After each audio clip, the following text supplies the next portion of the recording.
కేంద్ర ప్రభుత్వ సహకారంతో రాష్ట్రం అభివృద్ధి చెందుతోందని మంత్రి సత్యకుమార్ యాదవ్ అన్నారు.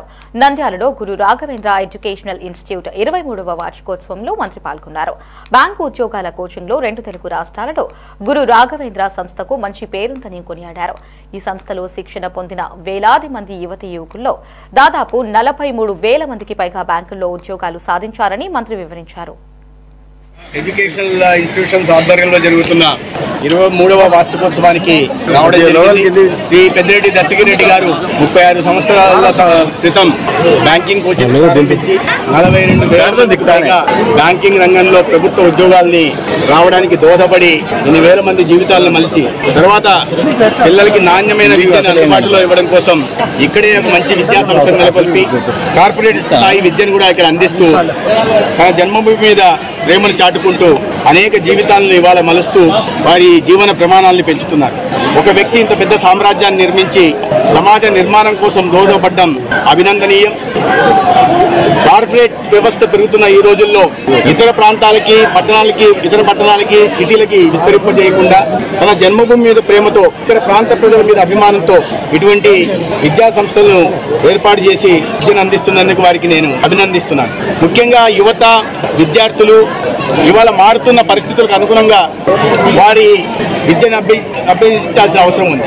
కేంద్రంలోని నరేంద్ర మోడీ గారి నాయకత్వంలోని ప్రభుత్వం, రాష్ట్రంలో చంద్రబాబు నాయుడు గారి నాయకత్వంలోని ప్రభుత్వం, ఇవాళ విద్యాశాఖ మంత్రిగా లోకేష్ గారి నాయకత్వంలో అనేక విద్యా సంస్కరణలను రాష్ట్ర ప్రభుత్వం తెస్తా ఉంది. గత 5 సంవత్సరాలు అన్ని రంగాల్లో లాగే విద్యా సంస్థని విద్యా వ్యవస్థను కూడా భ్రష్టు పట్టించి పిల్లల భవిష్యత్తుతో ఆడుకుంటూ వారి జీవితాలను చింతాభిన్నం చేసిన విషయాన్ని మనం చూసాం. వాటిని సరి చేసుకుంటూ ఇవాళ ఒక నాణ్యమైన విద్యని, సృజనాత్మకతో కూడిన విద్యని, ఒక నైపుణ్య శిక్షణతో కూడిన విద్యను అందించి వారికి ఉత్తమ పౌరులుగా తీర్చిదిద్దే ప్రయత్నం జరుగుతోంది.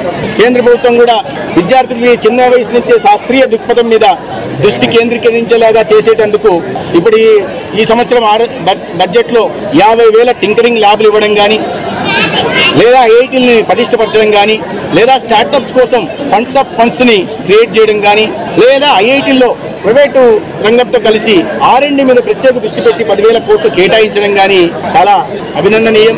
కేంద్రం ఇస్తున్న సహకారానికి రాష్ట్రం కూడా సహకారం అందించాల్సి ఉంది. వాళ్ళ కేంద్రంలో రాష్ట్రంలో ఎన్డీఏ ప్రభుత్వం ఉండడం కారణంగా ఇంత పెద్ద ఎత్తున నిధులు వస్తున్నాయి.